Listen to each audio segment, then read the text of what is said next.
Bienvenidos y bienvenidas a un nuevo episodio de Innovadores, el podcast oficial de Entrepreneur, el mejor lugar para descubrir historias inspiradoras, consejos y estrategias para ayudarte a alcanzar tus metas y hacer realidad tus sueños. Si nos estás escuchando en YouTube, apóyanos con un like, dándole clic a la campanita y suscribiéndote al canal. Y en Spotify, Amazon Music o Apple Podcast, dado seguir y calificándonos. Hemos invitado a René Torres, cofundador y presidente ejecutivo de Compaqui, empresa líder y pionera en México de software contable y administrativo para ayudar a las empresas a tomar mejores decisiones. Hablaremos con René sobre los retos de establecer un software referencia mexicano, el verdadero efecto de la inteligencia artificial en los negocios y cómo la digitalización lleva a la toma de mejores decisiones. No importa qué te dediques, sigue innovando. Hey, aquí Sebastián Aguiluz, cofundador y CEO de Entrepreneur, y quería venir a contarles qué hacemos en la empresa cuando no estamos haciendo este podcast que nos encanta. Somos una empresa con cientos de speakers de todo el mundo que nos ayudan a crear espacios que democratizan el pensamiento emprendedor. Cada mes en la Ciudad de México tenemos eventos abiertos al público para que aprendas de los grandes innovadores y los diferentes lados de ser emprendedor. Y si quieres llevar a Entrepreneur a tu empresa u organización, producimos eventos, podcasts y talleres privados. Toda la información puedes encontrarla en entrepreneur.mx o puedes mandarme un WhatsApp al más 52 55 32 22 91 84 o un correo a sebastian@entrepreneur.mx. Escríbenos y seguro podemos hacer grandes cosas.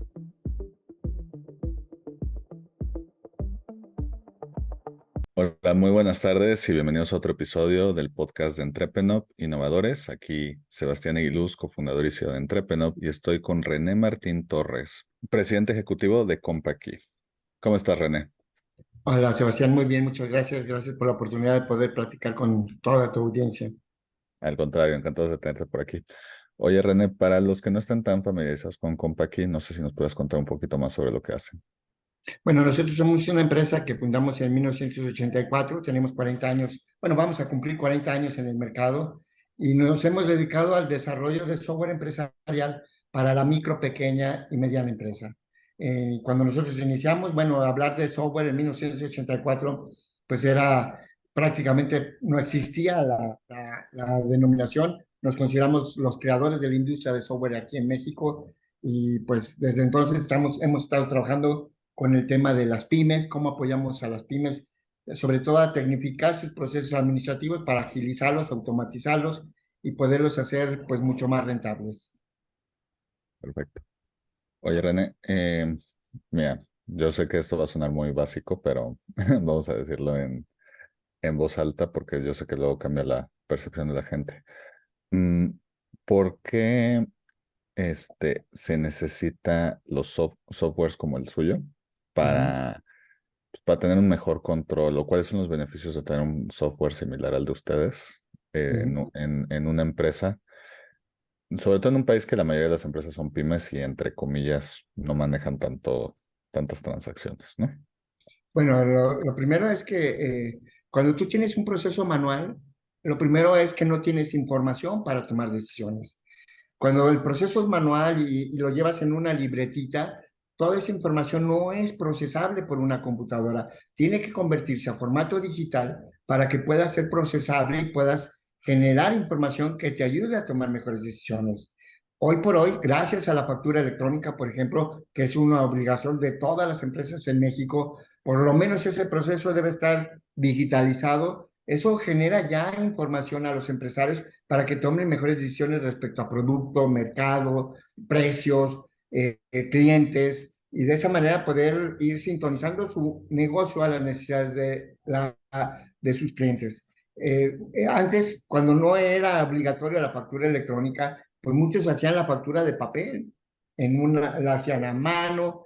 Por supuesto que eso no generaba información digital y por supuesto que eso no generaba información que pueda ser procesable por una computadora y por lo tanto muchos empresarios se manejaban por el me late, por el yo creo, el yo pienso, aunque no tenían datos duros para tomar decisiones. Hoy, con la facturación electrónica, todas las empresas en México pues ya tienen información de sus productos, de cuánto se vende, a qué hora se venden, dónde se vende, a quién le venden, en qué cantidad le venden. y todo eso pues ya no es percepción, ahora sí se le puede hacer análisis de rentabilidad, por ejemplo, a un cliente, ¿no? Tú dices, este es mi mejor cliente porque me pide mucho. Y resulta que si le haces un análisis de rentabilidad, pues sí te pide mucho, pero le das tu mejor precio. Además, tú le das 15 días de crédito y se toma otros 15 días y te paga a los 60 días. Y todo ese financiamiento a la hora de la hora resulta que le sales perdiendo en lugar de ganar. A esos clientes mejor hay que mandárselos a la competencia, ¿verdad? Hoy es posible tomar este tipo de decisiones porque la información está en formato digital. Ujú. Justo sobre esto de tomas de decisiones y de la digitalización de la información, ¿cuáles son los grandes retos que ustedes han tenido? Por ejemplo, volviendo a, o sea, yo entiendo que Compaq no es particularmente para cualquier empresa, pero en un país donde como tú dices, al día de hoy, con todas las herramientas digitales, vas a lugares y pues, algunos no facturan, muchos no quieren cobrar con tarjeta, como que todavía se quedaron estas cosas de toda la vida de gente que quiere, no quiero decir hacer mal las cosas, pero a lo mejor hacerlas de forma informal porque creen que hay un beneficio del mismo, ¿no? Eh, y en algunos casos, lamentablemente, sí han tenido beneficio de lo mismo. Eh, ¿Cuáles son ustedes como empresa mexicana que empezó esto, los grandes retos para, pues no solo que usen su software, sino, entre comillas, evangelizar de la importancia de ofrecer herramientas digitales para la administración y para la posterior venta a los emprendedores? Mira, hoy podemos hablar de que hay dos grandes economías, la economía informal y la economía formal. Nosotros hemos hecho un estudio, de hecho lo repetimos ahora para este año 2023, pero nada más incluimos a empresas, a 300 empresas que se habían fundado durante la pandemia, es decir, del 2020 en adelante, es decir, que tienen 2 o 3 años de existencia. Y nos dimos cuenta que la mayoría son empresarios millennials que están entre los 24 y 40 años o centennials, que aproximadamente la mezcla fue 2/3 partes fueron millennials y una tercera parte fueron centennials. Todos ellos ya empezaron sus negocios con procesos digitales, es decir, ellos ya buscaron el tema de un software para ayudarles a controlar mejor sus negocios.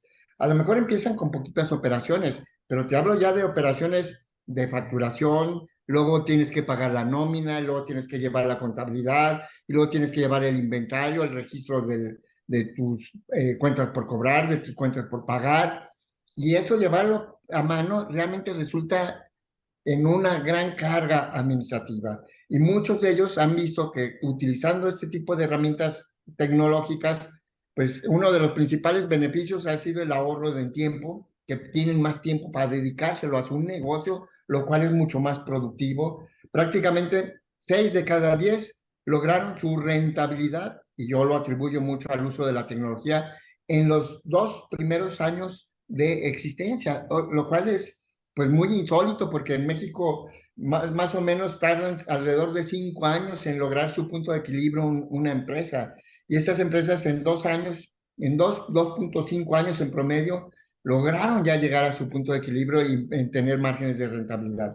Por eso yo digo que la tecnología viene a coadyuvar al desarrollo empresarial de los negocios y hoy con la economía digital yo creo que es importantísimo que todas las pymes, estés en una etapa informal, estés en una etapa formal, lo que tú quieras, por lo menos deben de digitalizarse para poder participar de la economía digital. Hoy podemos hablar de la economía digital como aquellos procesos que utilizan la información y la tecnología para generar valor a sus clientes. Pues estés vendiendo en un tianguis, estés vendiendo en un lugar establecido, yo creo que hoy por hoy el tema de la información es fundamental para tomar decisiones y sobre todo para automatizar muchos procesos y estar en contacto con tus clientes. Tú sabes que durante la pandemia pues se cerraron muchos negocios, muchas empresas tuvieron que cerrar su lugar físico y si no hubieran tenido una página de internet donde vender, la verdad es que hubiera sido una crisis todavía mucho más profunda.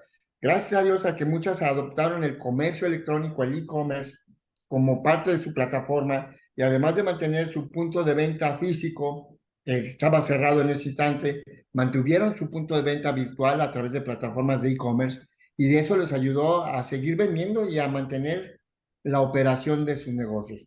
Hoy también podemos hablar de el trabajo remoto como otra característica que yo digo que llegó para quedarse.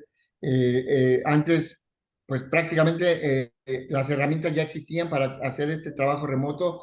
Antes de la pandemia, prácticamente era inexistente la oportunidad de poder trabajar remoto. Hoy muchas compañías todavía siguen trabajando en formato remoto, inclusive nuestra compañía, prácticamente el 90% del personal sigue trabajando en forma remota desde su casa, de tal manera que tuvimos que reglamentarlo y bueno, también la Secretaría de Trabajo tuvo que reglamentar todos esos temas. Yo creo que eso es insertar a las empresas, a la micro, pequeña, mediana empresa en la economía digital. Y la economía digital ya está aquí, ya es una realidad, es algo que va a existir de aquí en adelante y el que no se inserte en ella, pues va a tender a desaparecer. Perfecto. Oye, René, justo te quería preguntar, cuéntanos tu origen secreto, cómo nace Compaq y cómo se le ocurre a ti y a tu cofundadora el iniciar este mundo. Bueno, nosotros somos tres cofundadores. Uno de ellos es José Luis de Alba, Bertalicia Limón y tu servidor. Eh, José Luis de Alba era el contador. Yo en aquel entonces era el tecnólogo, el que conocía de la tecnología. Y Berta era la que conocía de las necesidades de nuestros clientes. Y bueno, nosotros trabajamos, José Luis y yo trabajamos para una compañía en Guadalajara que tenía oficinas en Mexicali y resultaba que veíamos cómo el contador sufría para poder entregar los estados financieros dentro de los 5 primeros días para que el director de esa empresa en Mexicali pudiera regresar a Guadalajara a una junta de consejo y entregar resultados. Ahí vimos que el proceso contable pues realmente no funcionaba, iban prácticamente 3 meses atrás. El automatizar ese proceso, vimos una gran oportunidad de poderlo hacer, lo que nosotros llamamos un proceso en línea, es decir, antes de la existencia de Compact, o uno de los motivos por los que creamos Compact fue que antes la contabilidad, la mayoría de los programas contables, tú capturabas todo el lote de pólizas y hasta el final del mes hacías el cierre de mes, que consistía en afectar los cargos y abonos de todas las pólizas de la cuenta A, afectar el saldo y luego arrastrarlo hacia arriba hasta la cuenta de mayor.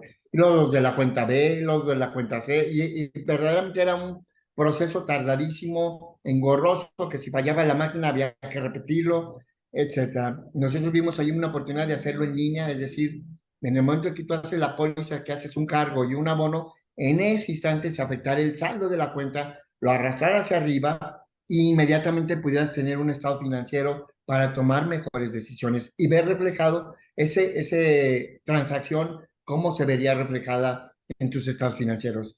Y eso, pues, fue, digamos, el inicio de nuestra compañía con esa intención de hacer una contabilidad en línea. Además, la mayoría de las contabilidades de aquel entonces tenían 5 niveles de detalle, es decir, de la cuenta de mayor, los subcuentas, sus subcuentas, sus subcuentas, así, hasta 5 niveles de profundidad. Nosotros diseñamos una contabilidad que tenía 999 niveles de detalle, lo cual hacía que pudieras expresar cualquier contabilidad, por muy compleja que ésta fuera. Y esas dos cosas se juntaron para precisamente poderle ofrecer a los contadores y a los empresarios, pues una herramienta, primero para procesar la información financiera más rápido y segundo para disponer de estados financieros que les ayude a los empresarios a tomar mejores decisiones. Eso, pues te lo platico más rápido. Fue bastante complicado porque te hablo el tema tecnológico. En aquel entonces la IBM PC, que era la que nosotros usábamos, era de 128K de memoria, no gigas ni megas, ¿no? 128K de memoria, funcionaba a 16 megahertz, la mayoría tenían dos floppies de 5 1/4, de 360 cada floppy, y en esas máquinas teníamos que hacer todo el proceso de afectación. Y bueno, yo digo que yo hice toda una maestría o un doctorado en sistemas de información, en sistemas computacionales, y un día a la madrugada me llegó una eureka para diseñar un algoritmo que me permitía encontrar una cuenta entre 1 millón de cuentas, el máximo 3 accesos al disquete. Aquí la parte crítica era acceder al disquete porque era la parte mecánica y más lenta de la computadora, porque no tenían disco duro, ¿verdad? Y bueno, pues diseñamos ese algoritmo y ahí dio pie a que fundáramos la compañía. Empezamos un 23 de marzo de 1984 y desde entonces para acá aquí hemos estado. Oye, René, justo te quería preguntar, porque como tú dices, ya llevan un rato y están bastante bien consolidados. Normalmente, cuando nos escuchan en varios países, pero pues, la mayoría de la audiencia está en México y Estados Unidos. Y justo a lo que iba era que normalmente cuando hablamos de este tipo de software, de este tipo de empresas digitales, tendemos a pensar más pues, que sean o de origen asiático o de Estados Unidos. O sea, hay industrias completas gigantes a ese respecto. ¿Cuáles fueron los grandes retos para consolidar, sobre todo porque supongo que en ese momento estaba todavía más difícil, consolidar un software mexicano para las empresas y que la propuesta de valor no fuera simplemente, bueno, pues es mexicano o lo decimos en español o no, o sea, que tenga valores que ayuden a que se pudiera establecer rápidamente como pues, un referente del mercado. Mira, yo creo que han sido varios factores. Uno de ellos, por supuesto, la parte tecnológica. Nosotros hemos creado toda esta tecnología que hoy podemos poner al servicio de la micro, pequeña y mediana empresa. Y segundo, que también entendemos mucho la parte fiscal del sistema fiscal mexicano. De hecho, pues uno de nuestros partes importantes es que nuestro software siempre está adecuado a las necesidades fiscales del mercado mexicano. Y sobre todo, además de la parte fiscal, pues que también entendemos pues, la manera de ser de un empresario mexicano, sobre todo en la micro, pequeña y mediana empresa, los emprendedores, los empresarios, sabemos de sus necesidades, sabemos de sus dolores y de cómo podemos ayudarles a solventar estos dolores, cosa que a veces una empresa de Estados Unidos pues el mercado es totalmente diferente. Allá una pyme inclusive se define diferente a México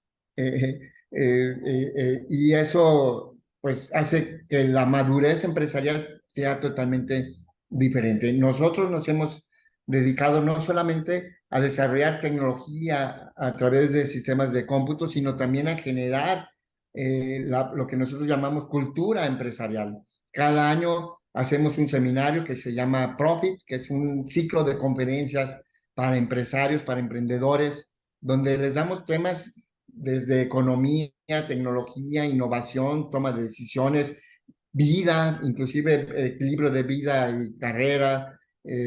Tratamos de que sea una 360 grados para que pues el empresario se lleve toda esa información y lo aplique en el desarrollo de su propia empresa, porque nosotros pues somos empresarios desde cero y aprendimos a base de equivocarnos y aparte de eso, pues esa parte de ese conocimiento de cómo nosotros hemos hecho empresa, pues lo compartimos con nuestros clientes.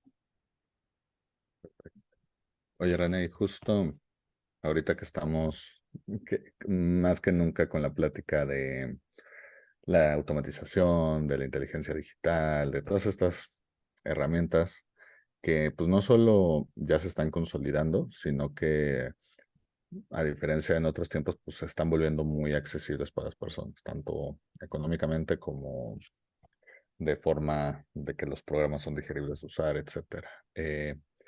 Yo sé que la mayoría de la gente está entre o la amo o la odio, o le tengo miedo o creo que es lo mejor que ha pasado.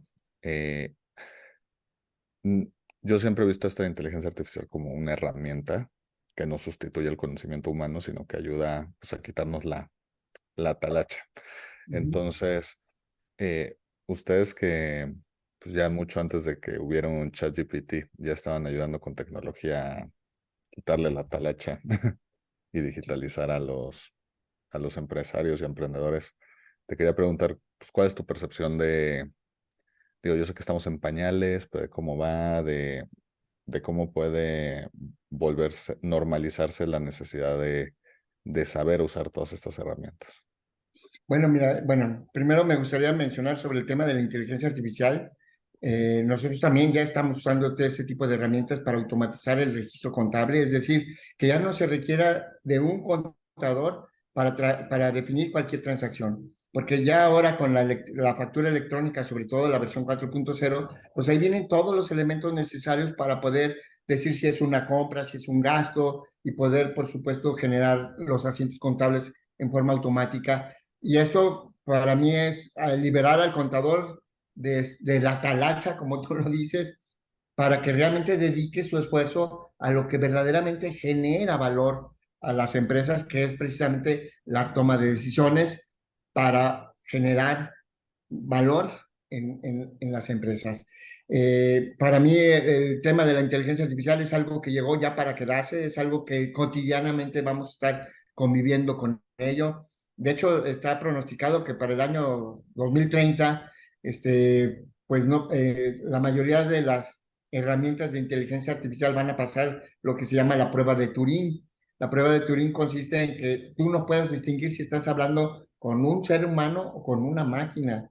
Y eso, pues realmente es impresionante cómo se ha ido evolucionando esto. Fíjate que todos estos algoritmos, haciendo un paréntesis, estos algoritmos de inteligencia artificial que hoy se están utilizando fueron diseñados por allá del año de 1960, 1960, 65, pero en aquel entonces no había suficiente cantidad de datos para entrenar esos algoritmos, ni tampoco había la suficiente capacidad de cómputo para procesar esa gran cantidad de datos que se requiere para entrenar cualquier herramienta de inteligencia artificial. Hoy, con el Internet, bueno, pues esta situación vino a cambiar diametralmente. Hoy hay muchísima disposición de información, con lo cual puedes tú entrenar a cualquier herramienta de inteligencia artificial para que te apoye ya sea por machine learning o por deep learning, pues te puede ayudar a que mejores tus procesos contables, tus procesos administrativos, tus procesos de venta, tus procesos comerciales, etcétera. Y bueno, yo considero que ningún sistema complejo, o sea, un ser humano es un sistema complejo, no puede producir un sistema más complejo que él. Siempre va a ser de él hacia abajo. Y las herramientas de inteligencia artificial siempre van a ser inferiores en complejidad a lo que es un ser humano. Por lo tanto, yo te puedo decir que eso de Skynet y que Terminator y que las máquinas van a dominar el mundo, pues es solo ciencia ficción, ¿verdad? Eso no puede ocurrir. Lo que sí puede ocurrir es que la inteligencia artificial nos ayuda a eliminar trabajos que son, pues que destruyen al ser humano, por ejemplo, que a través de robots podemos automatizarlos y que al ser humano pues hay que reentrenarlo, sobre todo para la prestación de servicios. Tú sabes hoy que el 75% de la economía mundial son servicios y entrenar al ser humano al servicio, para mí el servicio es de ser humano a ser humano y eso nos hace cada vez más humanos. Entonces, en lugar de ver una sociedad que se degrada por las máquinas, yo vi una sociedad que se acrecienta por el servicio que nos prestamos entre los seres humanos. Estando totalmente de acuerdo contigo, te tengo que preguntar. ¿Entiendes a las personas que son, no la parte de Skynet, eso estoy de acuerdo, pero a las personas que son un poco reacias a incorporar estas herramientas a su día a día, a su trabajo? Independientemente que no estés de acuerdo, ¿entiendes de dónde viene ese reacio? Pues yo creo que es miedo, principalmente es el miedo de que una herramienta de esta naturaleza eh, adquiera conciencia, lo cual te digo, la conciencia, el nivel de conciencia es solamente y exclusivamente para el ser humano.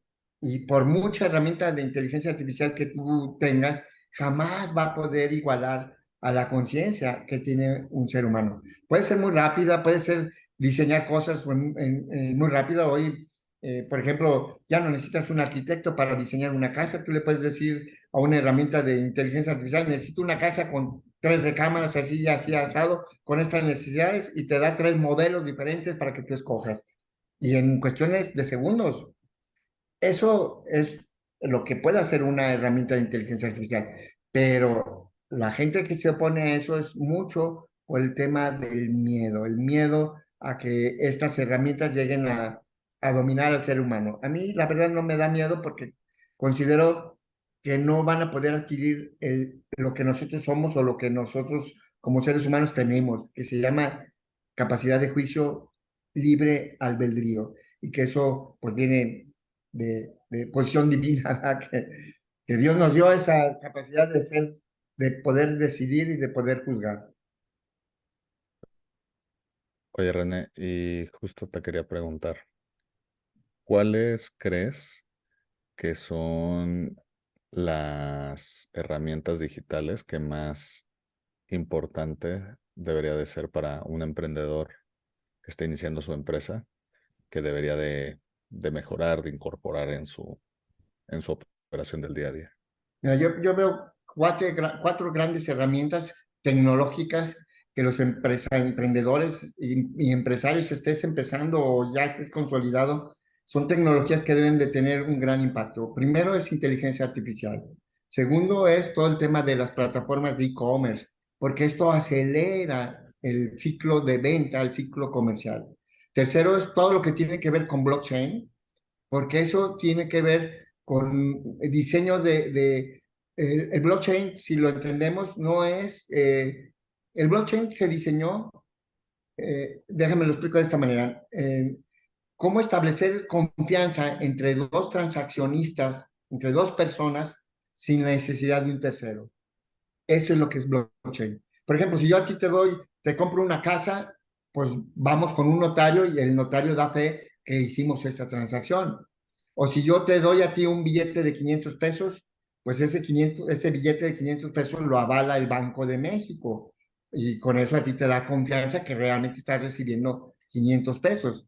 El blockchain no necesita de un tercero. El propio sistema es el que establece la confianza entre dos personas a través de encriptar la transacción, separarla en bloques y dispersarla en miles de servidores en todo el mundo, de tal manera que lo que se sube a blockchain jamás se puede borrar. Y esa es una tecnología que nos permite diseñar, por ejemplo, contratos que sean contratos inteligentes con clausulado que si no se cumplen automáticamente ejecute alguna acción. Y bueno, la cuarta tecnología que yo digo que es muy importante también es todo lo que tiene que ver con seguridad de la información, y esto es criptografía. Todo el tema de identidades es fundamental. Déjame decirte, el robo de identidad sí existe y muchos creen que es mito, ¿no? Sí existe el robo de identidades, y sobre todo, pues que somos muy ingenuos, ¿verdad? Mira, tengo el caso de un amigo que le llegó un correo de Banorte diciéndole que su cuenta se le iba a cancelar y que no sé qué, que había un problema, que le diera clic allí. Pues le dio clic y resulta que le encriptaron toda su información de su servidor. Y le dije, oye, pero ¿por qué le diste clic allí si tú ni cuenta en Banorte tenías, mano? Pero la curiosidad mató al gato, ¿verdad? Entonces, a veces las capas de hardware, de software, de seguridad de la información funcionan muy bien, pero la capa de humanware a veces no funciona muy bien. Y ahí es donde hay que entrenar, sobre todo en las empresas, a nivel organizacional, a todas las personas en temas de seguridad de la información. Yo creo que contadores, administradores, operadores, todo mundo debemos de tener una parte de entrenamiento en este tema de seguridad de la información. Totalmente de acuerdo. Oye, René, para que no caigan los tips y para ir terminando el episodio, a todos los invitados del podcast les pedimos sus tres sí y tres no para emprendedores, es decir, tres cosas que un emprendedor debería hacer sí o sí y tres cosas que debe evitar a toda costa. Tres mandamientos y tres pecados capitales, básicamente. ¿Cuáles serían los tuyos? Bueno, lo primero yo recomiendo y lo he vivido, nunca emprenda solo. Yo creo que una empresa para que tenga éxito se requiere de tres perfiles o de tres roles que se desempeñen en la organización, que puede ser desempeñado por dos o tres personas. Uno, yo le llamo el rol del hacker, es decir, aquel que entiende la tecnología del asunto que quieres emprender. El rol del hipster, que entiende las necesidades del cliente, y el rol del holster, que se vende arena en el desierto, ese vende de todo, ¿va? Y las grandes compañías, estos tres roles se han visto reflejados, han sido muy exitosos. Por ejemplo, te puedo hablar de Apple. Apple, todo el mundo sabemos que es muy exitosa, y esos tres roles fueron desarrollados. El hacker fue Steve Wozniak, pero el hipster y el holster fue Steve Jobs. En el caso de Microsoft, también una organización muy exitosa, pues el hacker fue Paul Allen, el hipster era Bill Gates y el holster pues era Steve Ballmer. Entonces yo invito a todos los empresarios, a los emprendedores que están iniciando su negocio, que no emprendas tú solo, ¿verdad? Busca tu complemento. Además, a mí como inversionista, que si vas y haces un pitch para buscar y levantar capital, pues me da más confianza que vengan dos personas que comparten la misma visión y el mismo objetivo que a que lleguen una sola. Lo segundo es que si vas a buscar inversionistas, no te fijes nada más que tengan dinero.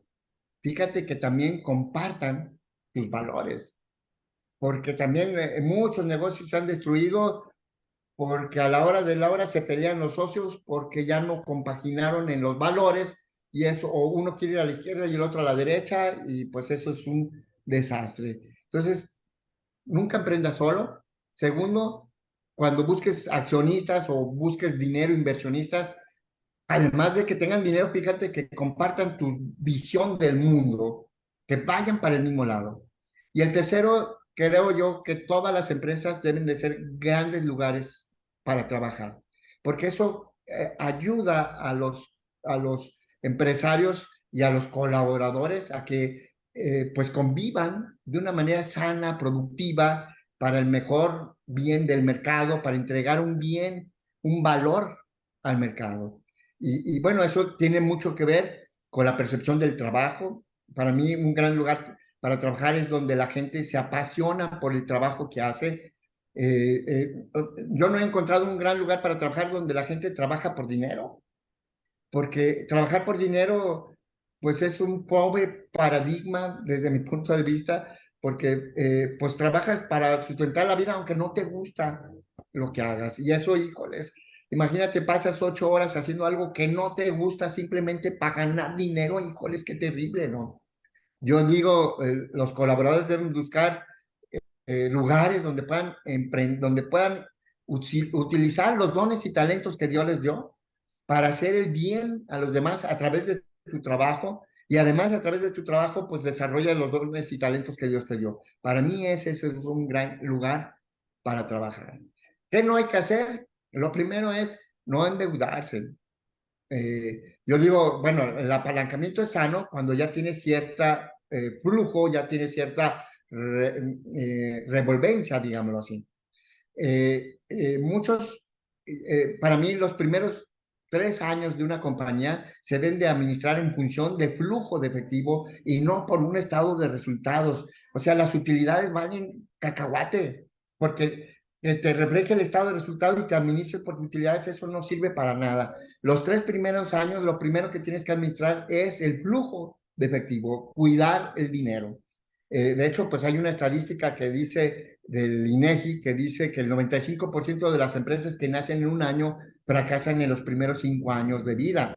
Y la razón principal, casi un 60% de las que fracasaron, la razón principal fue porque no supieron administrar un recurso tan importante que se llama dinero, administrar el dinero. Entonces, si tú estás emprendiendo, fíjate muy bien cuáles son tus ingresos, o si buscas capital para sustentar esos gastos, pues que tengas un running de tu compañía por lo menos 24 meses, 36 meses hacia adelante, cuidando cada centavo, porque luego se sienten ya unicornios y todavía no venden ni un peso y ya se sienten unicornios y empiezan a gastar en oficinas, en esto. No, no, no, cuidado, administra el dinero y dirígelo a lo que sí es productivo.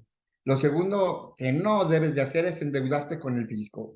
El fisco es el agiotista número uno de México. Siempre hay que pagar el impuesto porque eso se vuelve ¿cómo decirlo? Un pantano. te metes en un problema de esos y es difícil salir de eso porque te enlodas, te enlodas, te enlodas y te hundes y te hundes y te hundes, ¿va? Y lo tercero que también considero que, que no debes de hacer es el tema de incorporar gente a tu compañía que no comparta tu propósito de vida. Es muy importante que para que tú tengas éxito, las gentes que incorpores compartan su propósito de vida. Si tú no tienes tu propósito como emprendedor, ¿por qué creaste tu empresa? O sea, se llama, eso de para ganar dinero no es cierto. Siempre tenemos un propósito de por qué creamos una compañía. Y así lo hicimos en Compa. Por ejemplo, nuestro propósito era ayudar a los empresarios a tener su contabilidad a tiempo para que pudieran tomar mejores decisiones, facilitándole la vida a los contadores para que tampoco invirtieran tanto tiempo en hacer ese proceso contable. Siempre debemos de tener un propósito que va más allá del dinero, que va más allá de ser tu propio jefe, de administrar tu propio tiempo, porque luego son tres premisas que no son ciertas. Ni eres tu jefe, ni administras todo tu tiempo, ni tampoco eres dueño de todo el dinero, ¿verdad? Y entonces, no contrates personas que no tengan un propósito en la vida, porque eso son como manzanas podridas que luego hacen que tu negocio no funcionen. Mira, para que los negocios funcionen, un sí adicional, hay que poner alineación, ejecución y ritmo. Los negocios que hacen estas tres cosas, alineación, ejecución y ritmo, son negocios que triunfan, que tienen éxito. Alineación quiere decir que todo el mundo conoce los objetivos y van hacia el mismo rumbo. Conocer los objetivos es un proceso de comunicación intensa con tus colaboradores. Por eso es importante que tengas juntas periódicas con todos tus colaboradores para que todos estén alineados y entiendan los porqués. A veces es más importante que los colaboradores entiendan por qué hay que hacer algo que cómo hay que hacerlo. Si ellos entienden el por qué, muchas veces ellos ponen los cómo debemos de hacerlo. Eso es alineación. Lo segundo es ejecución, porque pues si no ejecutas, pues nada, nada sucede, ¿verdad? Entonces, hacer una buena ejecución, tener indicadores de que lo que estás ejecutando realmente te esté llevando al camino que tú quieres.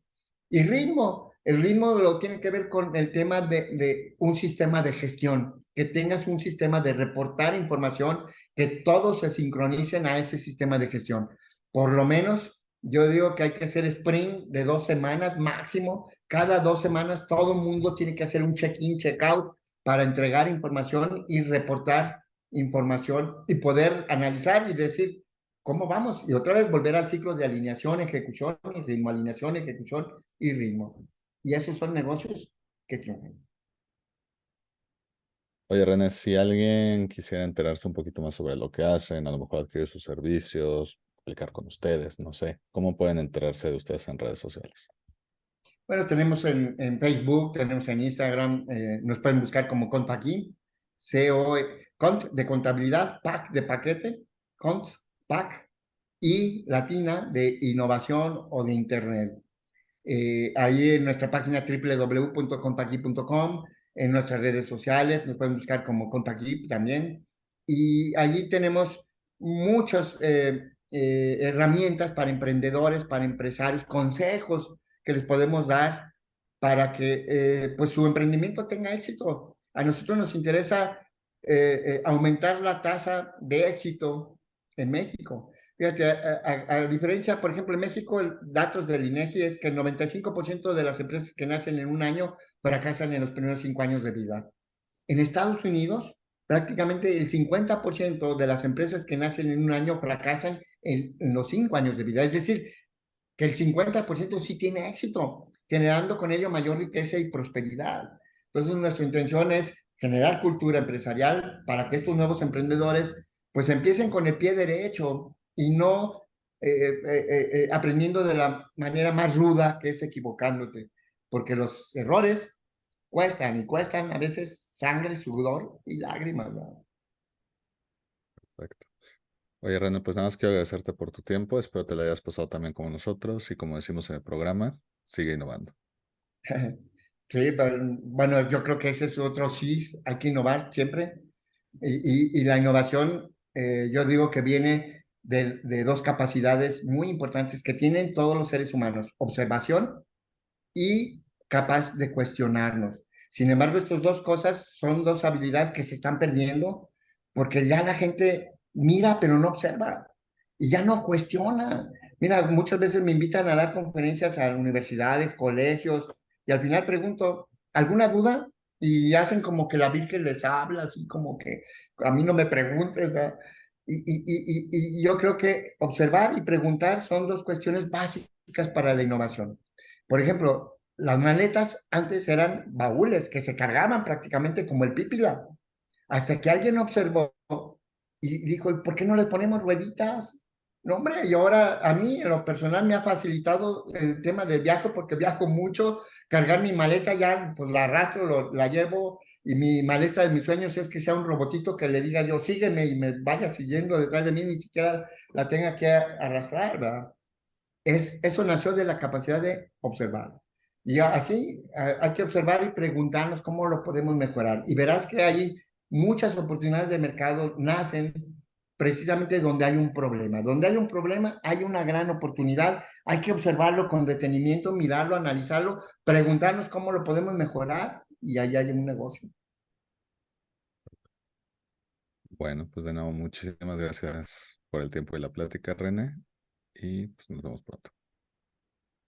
Saludos. Y recuerden, una sola vida, amigos. Nomás hay una sola vida, no hay dos vidas, no somos gatos, no tenemos 7 vidas. Una sola vida, hay que vivirla. Una vida. Atrévete, hazlo. Hoy es el momento, hoy es el día de hacerlo. Muchas Total, gracias. a ti, totalmente de acuerdo. Gracias, Sebastián. Corte, vámonos.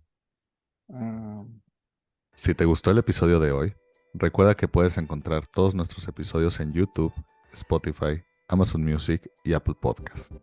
No te olvides suscribirte a los canales, calificarlos y comentar lo que te parecieron. Y por favor ayúdanos compartiendo el episodio para que más personas se enteren de este podcast. No importa qué te dediques, sigue innovando.